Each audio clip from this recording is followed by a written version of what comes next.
So last night I was sitting up with my wife and we were talking about that being the age of 55. We were both the age of 55 and the speaking about talking about the realization of at the age of 55 you're going to see loss.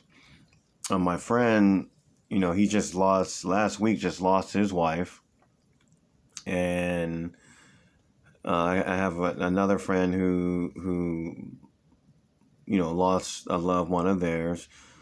At 55, you're just in the middle of that road where I remember asking, what was it, 2 years ago? No, when I hit 50, I was like, to my wife, I said, in 20 years, man, we're going to lose a lot of people. You know what I'm saying? My mom just lost, her first husband. And people, they just start dropping out and it makes you kind of start thinking about your own health, and which I am, and we've been on that kick. I cut down alcohol a little more. I'm not even an alcohol drinker, but I love my margaritas, and I even stopped. For a month, I'm gonna like drop that because I want to go down. I want to drop another 5 pounds. Mainly, I don't weigh much now, but I want to take the pressure off my knees. I always said I want to leave this realm uh, with a few. I want to leave this realm without having any operations. I want to leave this realm without a divorce, without cheating, and without having to shoot, without having to kill anyone. But we don't know, we just don't know.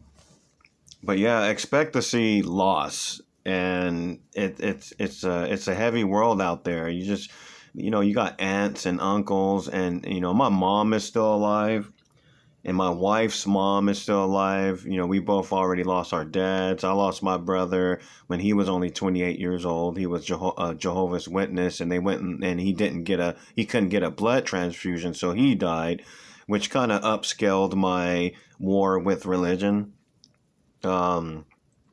And just we lost my and it's ironic. My wife lost her brother too, alcohol related, drinking and driving.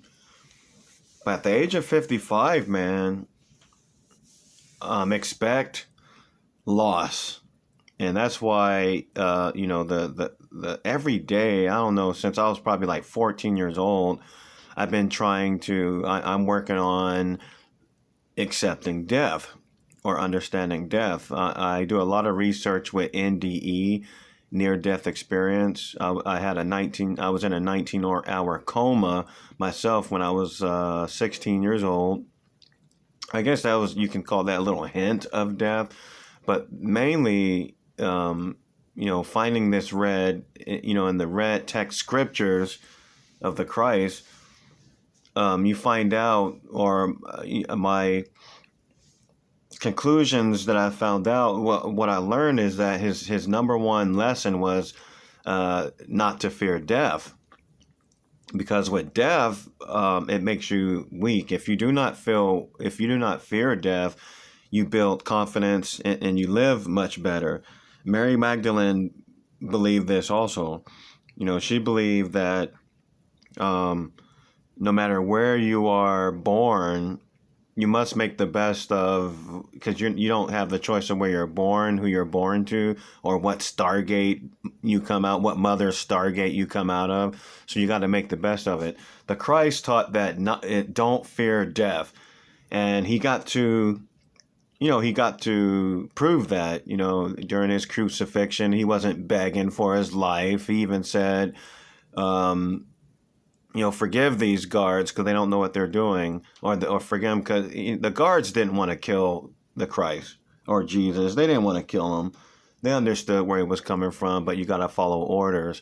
And, the Christ just was calm about it, no fear. The only time he got scared once, my God, how can you, or why have you forsaken me?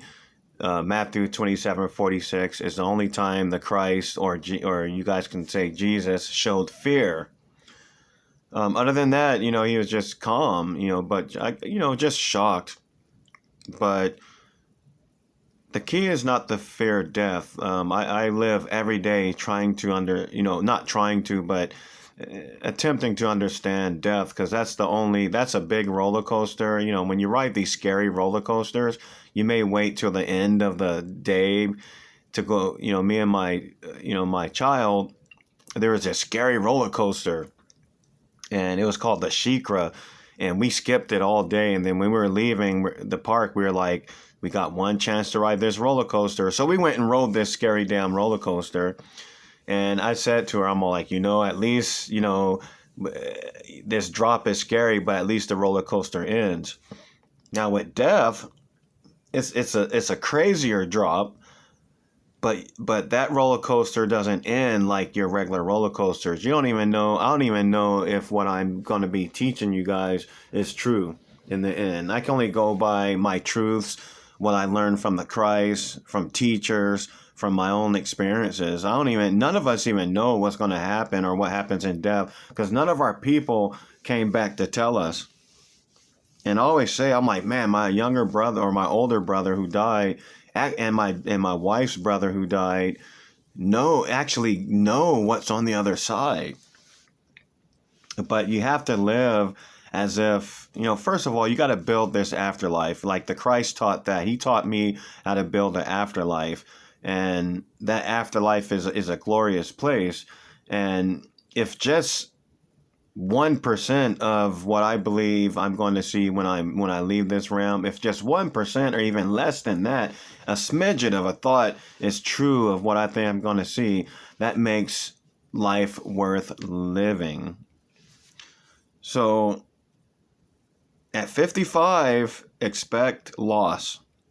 If it's not you that goes, you're going to see somebody. Expect loss, because we're up in age.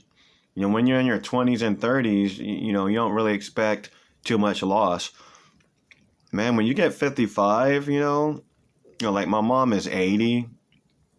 My wife's mom is 78. Anything can happen. Expect loss.